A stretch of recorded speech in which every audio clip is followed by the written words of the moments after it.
बाबू हे झाड काचे होय व? अरे नारळाचं होय रे बापा. आणि याला नालेले फुट नाही गेले ना काजू काहीच फुट नाही गेले की. अरे आताच कसे फुटतील रे, तू का म्हणून उपदेशपणा आणाला, त्या बोवानं कोटून कोटून लावले असतील.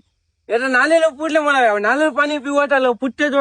आता काय घरच्या गांडीचे नारळ पाणी हात का या दिवसात. मग मला काहीतरी खायला द्या मला कसं घेऊन करायला. अरे बाबा ते भीमराव पाटील कालाय बी खातं लावू नको, नुसतं सर्किट माणूस आहे, मी बोलून येतो जराशी येते खेळ रे. बोला बोला मी तुला आंब्याच्या झाडावर जातो आता. अरे काच्या जाऊ नको रे, असा का म्हणून उपदेशपणा करायला असं ये तू बी.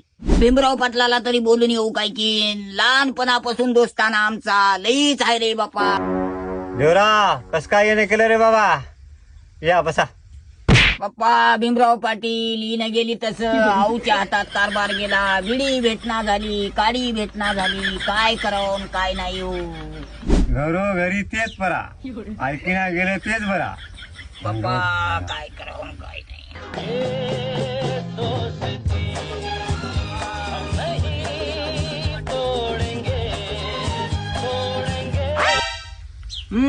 बापू काय की नाही तर मस्त बिडी वडाला काका सांगायच्या बापू सांग मी ऐकाय ना आईला सांगतो थांबा.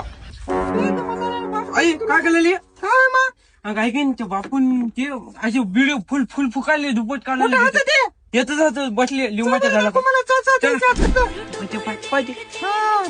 काढतो आता मागून जावं लागते आपल्याला.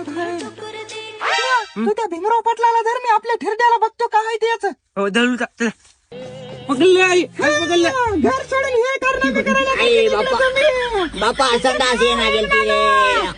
दुपारच्या परी इकडे दररोज याच्यासाठी जायला का तुम्ही? आई आता का म्हणून उपदेशपणा त्या म्हाताऱ्याला शिकवायला का तुला एवढं? मला ताटचे केस नव्हते, तुला आला काय असेल?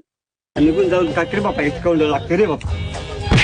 काय की ना आपण इकडे आला मला तिकडे खेळ म्हणाला जांबू खा म्हणाला. आई बापा आली अरे बापू.